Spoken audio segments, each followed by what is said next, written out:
Hello everybody, मैं doctor Taufiq Hussain, associate professor in higher education. आज हम इतिहास लेखन या हम बात करें कि हिस्टोग्राफी है उसकी चर्चा करेंगे।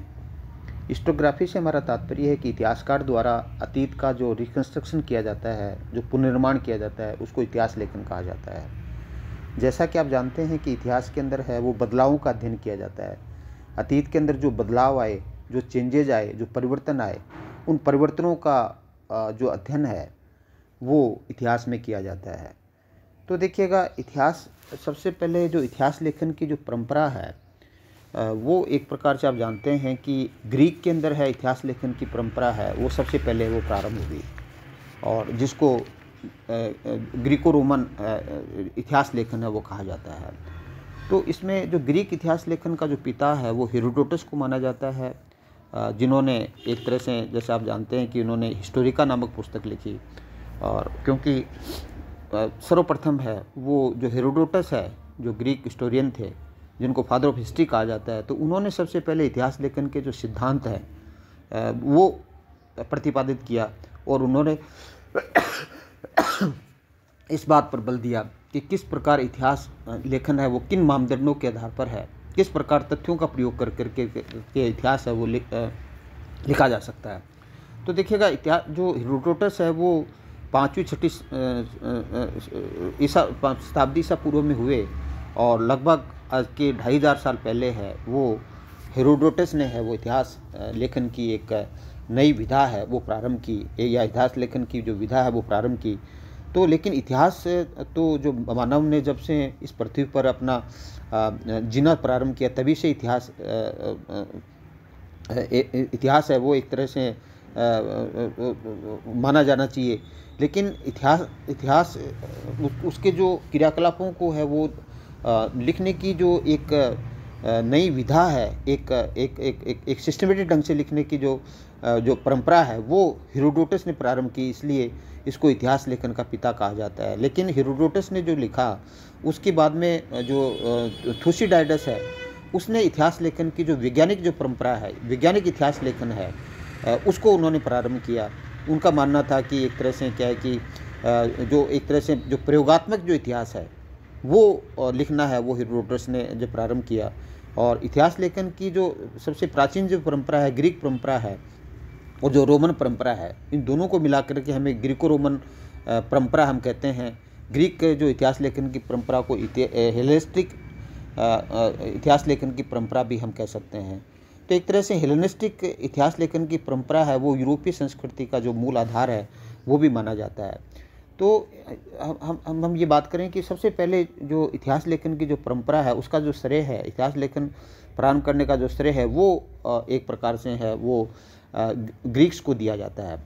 ग्रीक की तरह ही है वो चीन के अंदर भी है एक तरह से इतिहास लेखन की परंपरा थी। अलग अलग क्षेत्रों में अलग अलग इतिहास लेखन की परंपरा थी। इसमें जो ग्रीक से पहले, यदि हम चीन से पहले यदि बात करें कि जो रोमन के अंदर है वो इतिहास लेखन की अलग परंपरा थी जिसमें लिवी जैसे इतिहासकार हुए। और जो चीन की परंपरा की बात करें कि चीन की इतिहास लेखन का जो पिता वो सुमाचीन को माना जाता है। तो इसी प्रकार से इस्लाम के अंदर भी इतिहास लेखन की परंपरा थी। तो इतिहास जो अरबी इतिहास लेखन के जो एक तरह से जो पिता है वो हम इब्न खलदून को है वो अरबी इतिहास लेखन का पिता है वो माना जाता है। तो अरबी इतिहास लेखन का जो प्रारंभ है वो इस्लाम के उदय के साथ ही हुआ। और एक तरह से आप जानते हैं कि अरब प्रायद्वीप के अंदर हुआ, क्योंकि 6वीं शताब्दी ईसा पूर्व से पहले यहाँ पर क्या है कि अनुश्रुतियाँ चलती थी। और जब 7वीं शताब्दी के अंदर जब इस्लाम आया तो ऐसी स्थिति के अंदर यहाँ जो इतिहास लेखन जो लेखन की परंपरा हुई वो एक तरह से तारीख, उसको तारीख है वो कहा जाता था। अरबी भाषा में इतिहास को तारीख कहा जाता था। तो एक तरह से जो तारीख लेखन की जो परंपरा है वो एक तरह से 7वीं शताब्दी के अंदर प्रारंभ होती है। और इस तारीख लेखन का जो प्रमुख उद्देश्य है वो एक गॉड की सेवा करना है वो माना जाता था। अर्थात अरबों ने इतिहास लेखन को है वो ईश्वर की सेवा करने से है वो जोड़ दिया। तो अरबों में जो इतिहास लेखन की जो परंपरा हुई वो एक जो हम ये कहें कि जो इब्न खलदून है उनसे है वो इतिहास लेखन की जो परंपरा है वो एक प्रकार से वो प्रारंभ होती है। तो एक तरह से क्या है कि अरबों में जो इतिहास लेखन है वो दो भाषाओं के अंदर मुख्य रूप से हुआ, एक अरबी में एक तुर्की के में। लेकिन भारत के अंदर जो इतिहास लेखन की जो परंपरा आई वो तुर्की परंपरा आई।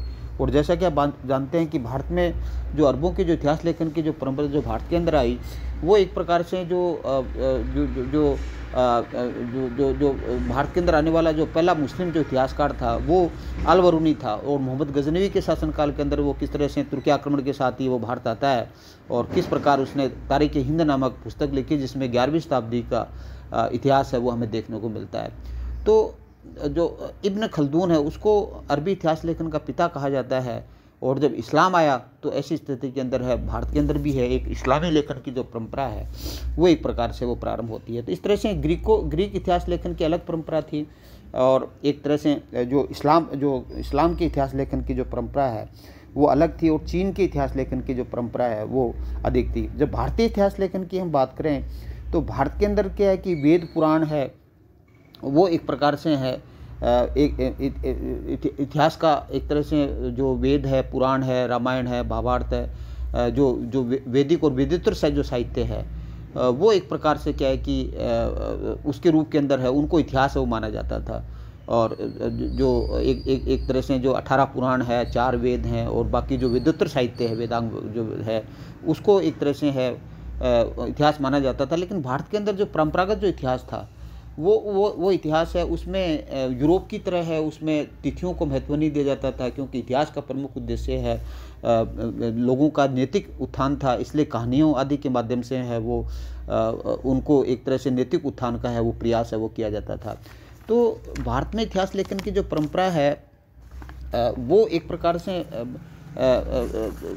जो एक व्यक्ति के नैतिक उत्थान के रूप के अंदर इतिहास लेखन प्रारंभ हुआ। लेकिन सिस्टमेटिक इतिहास लेखन की जब हम बात करें तो एक कलन की जो राजतरंगिणी है उससे है वो इतिहास लेखन की जो परंपरा है वो प्रारंभ होती है भारत के अंदर है। तो कलन 12वीं शताब्दी के अंदर जो कश्मीर का जो इतिहास जिसमें कलन ने राजतरंगिणी में लिखा तो वहाँ हमें जानकारी मिलती है कि भारत में भी इतिहास लेखन की है वो एक तरह से परंपरा थी। तो देखिएगा जो इतिहास लेखन की जो परंपरा है वो एक तरह से इसकी हम बात करें तो जो जो जो जो अलग अलग जो इतिहास अलग अलग देशों के अंदर है वो हमें इतिहास लेखन की अलग अलग परंपरा मिलती है। लेकिन भारत के इतिहास लेखन की जब हम बात करें तो भारत के अंदर जो इतिहास लेखन है वो भी समय के अनुसार बदलता रहा क्योंकि 20वीं शताब्दी के जो अंतिम दशक है उसमें भारत में इतिहास लेखन की परंपरा चेंज हो जाती है और इस समय एक तरह से शीत युद्ध है, एक तरह से कोल्ड वार का अंत हो जाता है और जब जिस प्रकार परिस्थितियाँ बदलती है, वैचारिक परिवर्तन होने लगते हैं। तो ऐसी स्थिति के अंदर क्या है कि एक प्रकार कुछ इतिहासकार तो इसको एंड ऑफ हिस्ट्री कहते हैं। तो एंड ऑफ हिस्ट्री का मतलब ये है कि जो परंपरागत इतिहास लेखन है वो एक प्रकार से समाप्त हो जाता है और एक आधुनिक इतिहास लेखन है वो प्रारंभ होता है। तो आधुनिक इतिहास लेखन का जो श्रेय है वो एनालिसिस स्कूल है उसको जाता है जो कि फ्रांस के अंदर विकसित हुई। तो एक तरह से क्या है कि जो मार्क ब्लॉक है जो फ्रांस का है उसने जो एक तरह से एक हिस्टोरियन रिकन्स्ट्रक्शन है उसकी बात उन्होंने की। तो इतिहास लेखन के अंदर जो मार्क ब्लॉक के पश्चात है ये एनालिसिस स्कूल के द्वारा है वो इतिहास लेखन की एक नया परिवर्तन है वो देखने को हमें मिलता है। तो 20वीं शताब्दी के अंदर जो आधुनिक इतिहास लेखन है वो जो प्रारंभ होता है और इसको एक तरह से हम ये कहते हैं कि इसको पोस्ट कॉलोनियल स्टडी है उस पर उन्होंने ज़्यादा बल दिया और परंपरागत इतिहास लेखन है उसका एक तरह से अंत हो गया। तो जो जो जो जो जो अंग्रेज़ों के शासनकाल के अंदर भारत के अंदर जो इतिहास लेखन हुआ वो एक तरह से क्या है कि जो परंपरागत इतिहास लेखन है वो एक प्रकार से समाप्त हो जाता है और एक तरह से क्या है कि एक यूरोसेंट्रिक है इतिहास लेखन प्रारंभ होता है। यूरोसेंट्रिक इतिहास लेखन का तात्पर्य यह है कि जब भारत के अंदर अंग्रेज आए तो उन्होंने ये समझा कि भारत पर प्रभावी शासन तभी स्थापित किया जा सकता है जब वो इतिहास लेखन तभी किया जा सकता है भारतीय सभ्यता और संस्कृति है उसको समझा जाए। तो इसके लिए उन्होंने क्या एशियाटिक सोसाइटीज़ है उसकी स्थापना की और एशियाटिक सोसाइटी के माध्यम से भारतीय जो विभिन्न प्रकार के जो ग्रंथ थे वेद है, पुराण है, रामायण है, जो आपका जो महाभारत वगैरह है, जो कालिदास की रचनाएं हैं, इन सब का उन्होंने क्या है कि एक प्रकार से है वो ब्रिटिश भाषा के अंदर, अंग्रेजी भाषा के अंदर अनुवाद करवाया संस्कृत के जितने भी ग्रंथ हैं, जिससे कि भारत को है वो समझा जा सके। लेकिन उन्होंने जो इतिहास लिखा वो अपने हितों को ध्यान में रखते हुए है वो इतिहास लिखा। लेकिन एक तरह से जो एक जिसको कॉलोनियल इतिहास लेखन हम कहा, उपनिवेशवादी इतिहास लेखन है वो कहा जाता है, और ये जो कॉलोनियल इतिहास लेखन है वो 20वीं शताब्दी के मध्य तक है वो चलता रहता है। तो कहने का जो तात्पर्य है कि भारत में जो इतिहास लेखन की जो परंपरा है वो विभिन्न प्रकार की थी। प्राचीन भारत में इतिहास लेखन की जो अलग परंपरा थी, जिसमें इतिहास लिखने का उद्देश्य अलग था। लेकिन जो आधुनिक इतिहास लेखन जो की परंपरा, जिसमें जो यूरोपियन साहित्य यूरोसेंट्रिक है वो इतिहास है वो लिखा जाने लगा, क्योंकि उन्होंने अपने यूरोप को आधार मान करके है वो उन्होंने इतिहास लेखन है वो किया। तो एक तरह से क्या है कि जो 18वीं शताब्दी के उत्तरार्ध के अंदर है, जो भारत के अंदर ब्रिटिश उपनिवेशवाद जो आने लगा, तो वो एक तरह से उन्होंने जो भारत पर शासन कर रहे थे, उन्होंने इसलिए उन्होंने जो जिस पर शासन करना है, शासित है, उनके विषय में जानने के लिए उन्होंने इतिहास लिखा, अपने हितों को ध्यान में रखते हुए इतिहास लिखा। तो उस समय जो इतिहास लेखन की जो परंपरा है उसमें एक तरह से क्या है कि ओरिएंटल इतिहास लेखन है, जिसको उपनिवेशवादी इतिहास लेखन कहते हैं। राष्ट्रवादियों का एक अलग ग्रुप बना जिसमें बी डी सावरकर वगैरह थे, जिसको राष्ट्रवादी इतिहास लेखन कहा जाता है। जो विपिन चंद्रा वगैरह है, उन्होंने मार्क्सवादी इतिहास लेखन है, जिसको जो इतिहास लिखा उनको मार्क्सवादी इतिहास लेखन कहा जाता है। जो कर्नल टोड वगैरह है, उन्होंने राजस्थान का इतिहास लिखा, कर्नल एनल्स एंड एंटिक्विटी, जो राजस्थान जैसा इतिहास, तो उसको ओरिजिनल इतिहास लेखन कहा जाता है। रणजीत गुहा वगैरह है जैसे इतिहासकार है, उन्होंने सबल्टर्न हिस्ट्री है, मतलब जो वंचितों का जो इतिहास लिखा उसको सबल्टर्न हिस्ट्री कहा जाता है। और जो आज एक इतिहास की एक लेखन की एक नई परंपरा जिसको होलिस्टिक स्कूल कहा जाता है, समग्र इतिहास लेखन है। तो इस तरह से क्या है कि इतिहास लेखन की जो समय समय पर है, इतिहास लेखन की जो धाराएं हैं, इतिहास लेखन की जो परंपराएं हैं, वो समय समय पर हमें जो बदलती हुई है वो नज़र आती है। तो देखिएगा, इतिहास लेखन जो प्राचीन काल की हम बात करें तो इतिहास लेखन की जो ग्रीक परंपरा अलग थी, रोमन परंपरा एक प्रकार से अलग थी, चीन में इतिहास लेखन की परंपरा अलग थी, इस्लाम में इतिहास लेखन की जो परंपरा है वो अलग थी। लेकिन भारत के अंदर इतिहास लेखन की जो परंपरा थी वो उसका उद्देश्य अलग था, और भारत में इतिहास लेखन की परंपरा वो अलग प्रकार की हमें मिलती है। तो देखिएगा, जो जो जो जो जो जो यूरोसेंट्रिक इतिहास लेखन है उसको में एक तरह से क्या है कि जो इतिहास लेखन की जो परंपरा प्रारंभ हुई उसमें एक तरह से ऑब्जेक्टिविटी और सब्जेक्टिविटी के मध्य संघर्ष था। ऑब्जेक्टिविटी के अंदर क्या होता है कि क्योंकि व्यक्ति की जो कोई भी व्यक्ति है जो इतिहास लिखता है उसमें खुद की संवेदनाएं होती हैं, वो अपने देश है, जाति, परंपरा, अपनी विचारधारा है, अपने क्षेत्र उससे प्रभावित होता है। तो ऐसी स्थिति के अंदर क्या है कि ऑब्जेक्टिव जो इतिहास को निष्पक्ष रूप से लिखने के लिए है वो एक तरह से क्या है कि जो ऑब्जेक्टिविटी वस्तुनिष्ठता है उस पर वो बल दिया गया। तो देखिएगा, इतिहास जो ऑब्जेक्टिविटी इतिहास लेखन है उसमें या जिसको हम ये कह सकते हैं कि ऑब्जेक्टिविटी से वैज्ञानिक जो इतिहास को वैज्ञानिक आधार है वो एक तरह से मिला, और इसमें जो इतिहास को वैज्ञानिक आधार प्रदान करने का जो महत्वपूर्ण कार्य है वो एक प्रकार से, जैसे आप जानते हैं कि रांके को, जर्मन के जो हिस्टोरियन है रांके को जाता है। तो एक तरह से क्या है कि एक आदर्शवादी इतिहास लेखन है, और जो प्रत्यक्षवादी इतिहास लेखन है की बात करें, या मार्क्सवादी इतिहास लेखन की बात करें, या उपनिवेशवादी इतिहास लेखन की बात करें, तो कहने का तात्पर्य कि इतिहास लेखन की एक तरह से अलग अलग जो परंपराएं हैं वो हमें देखने को मिलती है। जो उपनिवेशवादी इतिहास लेखन है, जो यूरोपियंस है वो जब भारत आए तो उन्होंने इतिहास लेखन की दो परंपराएं हमें दिखाई देती है, एक प्राच्यवादी इतिहास लेखन है, एक उपनिवेशवादी इतिहास लेखन है। तो एक तरह से क्या है कि जैसे कि मैंने बताया कि प्राच्यवादी इतिहास लेखन है उसके अंतर्गत जो 1784 के अंदर जो विलियम जोन्स है उन्होंने किस प्रकार है वो एशियाटिक सोसाइटीज़ की स्थापना की, और एशियाटिक सोसाइटी के माध्यम से है वो किस प्रकार से हैं वो भारतीय ग्रंथ हैं उनका जो अध्ययन है वो किया गया, और एक प्रकार से भारतीय ग्रंथों का अंग्रेजी के अंदर अनुवाद किया गया। और एक तरह से मैक्स मूलर है, विलियम जोन्स है, विल्किंसन है आदि जो हिस्टोरियंस है उनको इसका महत्वपूर्ण योगदान माना जाता है। इन्होंने भारतीय ज्ञान है उसको यूरोप के अंदर वो पहुँचाया। तो जो वेद है, पुराण है, महाभारत है या पंचतंत्र है उसका अध्ययन है वो जो ओरिएंटलिस्ट जो इतिहासकार है उन्होंने किया, और एक तरह से भारतीय ज्ञान है उसको एक तरह से यूरोप में फैलाने का कार्य किया। तो जो कॉलोनियल जो इतिहास लेखक थे, हिस्टोरियंस थे, उसमें ज़्यादातर है वो कैम्ब्रिज स्कॉलर थे। और जैसा कि आप जानते हैं कि उन्होंने जो इतिहास लिखा वो अपने एक तरह से अपने दृष्टिकोण से लिखा। जैसा कि आप जानते हैं कि जैसे सिकंदर है उसको उन्होंने विश्व विजेता बताया।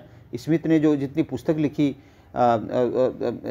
जो एक तरह से जो अर्ली हिस्ट्री ऑफ इंडिया, तो उसमें उसका 1/3 भाग है वो सिकंदर पे ही है और सिकंदर को महान बताने की कोशिश की। लेकिन सिकंदर ने जिस क्षेत्र पर विजय प्राप्त की वो बहुत ही छोटा क्षेत्र था, आज के विश्व संदर्भ में बहुत छोटा था, लेकिन उसको विश्व विजेता के रूप के अंदर है वो प्रतिस्थापित करने का प्रयास किया गया। लेकिन वास्तव में है वो सिकंदर ने बहुत कम समय पर है और भारत के तो केवल पश्चिमी पंजाब के कुछ भागों को उन्होंने जीता और भारत में 19 महीने ही वो ही रहा। लेकिन उसके बाद में भी उसका गुणगान है वो बहुत ज़्यादा किया गया। तो कहने का तात्पर्य कि जो कॉलोनियल इतिहास लेखक है, उपनिवेशित इतिहास लेखक है, उन्होंने किस प्रकार से है वो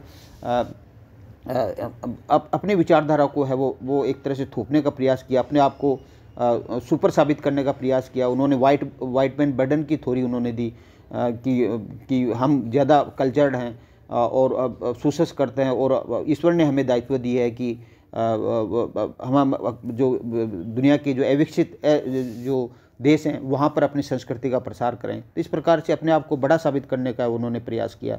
जबकि जो उस समय जो भारत है, सिकंदर जो आया था उस समय भारत है वो केवल 2 भागों में विभाजित था, पूर्वी दुनिया और पश्चिमी दुनिया। क्योंकि भारत विश्व के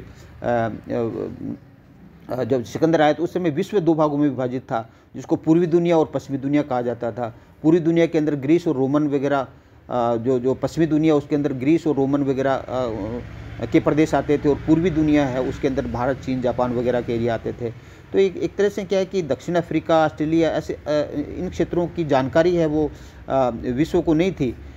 विश्व का कंसेप्ट है वो बहुत छोटा था और एक तरह से किस तरह से जो भौगोलिक खोजें हुई, कोलंबस, वास्को डी गामा वगैरह आए तो उनके द्वारा किस तरह से है वो जो विश्व का कंसेप्ट है वो एक ग्लोबल जो विश्व के अंदर है वो बदल गया।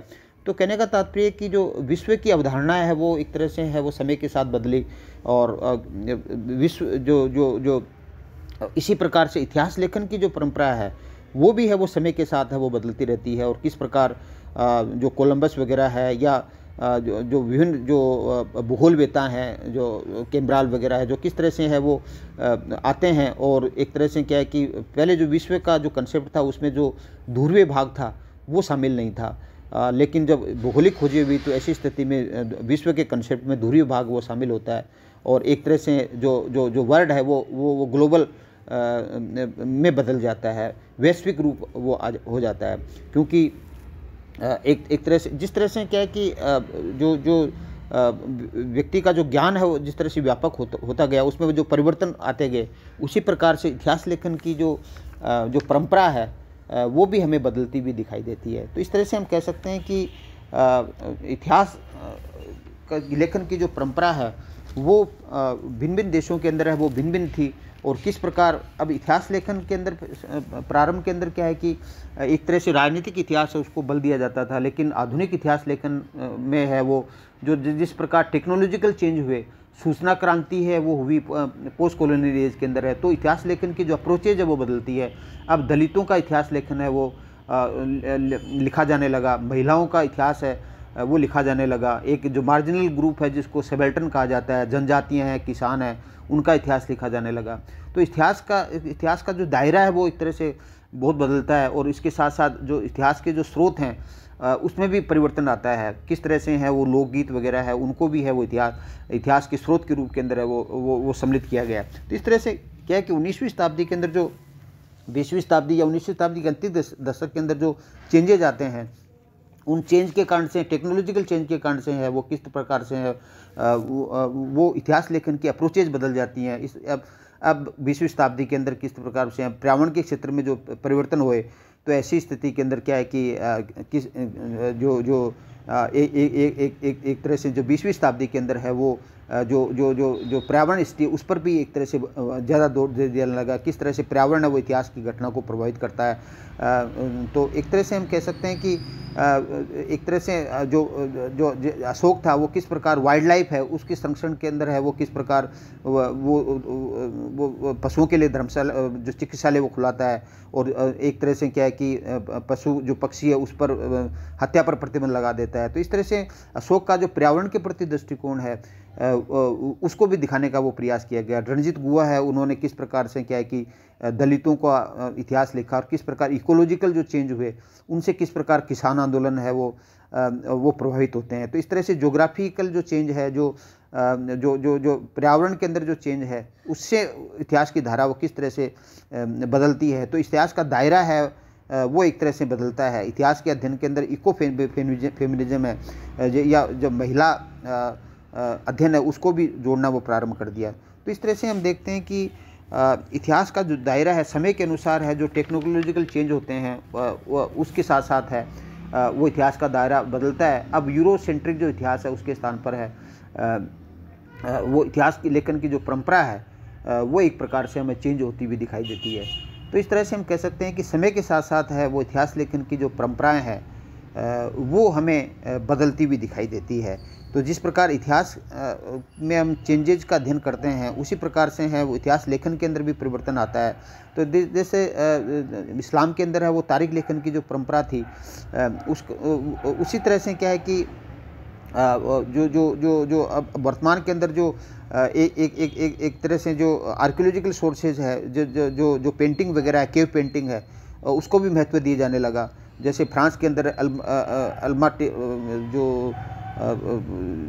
जो गुफा है उसकी जो केव पेंटिंग है, और राजस्थान के अंदर जो मध्य प्रदेश में जो भीमबेटका है या कोटा के अंदर जो केव जो पेंटिंग है उसको भी एक तरह से वो इतिहास की घटनाओं को परिभाषित करने के लिए है उसको इस्तेमाल है वो किया जाने लगा। तो इस तरह से हम कहते हैं कि इतिहास लेखन की जो परंपरा है वो सभी समय समय पर है वो बदलती रहती हैं, और जो विश्व का जो कंसेप्ट है वो भी एक तरह से है, जैसे मैंने बताया कि किस तरह से ईस्टर्न वर्ल्ड और वेस्टर्न वर्ल्ड के अंदर विश्व विभाजित था, लेकिन जो विश्व का जो कंसेप्ट है वो किस तरह से भौगोलिक खोजों ने एक तरह से चेंज कर दिया, और जो विश्व है वो ग्लोबल जो हिस्ट्री है या टोटल जो हिस्ट्री है उसके अंदर परिवर्तित हो जाता है। तो इस तरह से हम कहें कि 20वीं शताब्दी के उत्तरार्ध के अंदर क्या है कि हमें विश्व का जो कंसेप्ट है वो ग्लोबल शब्द इस्तेमाल होने लग जाता है,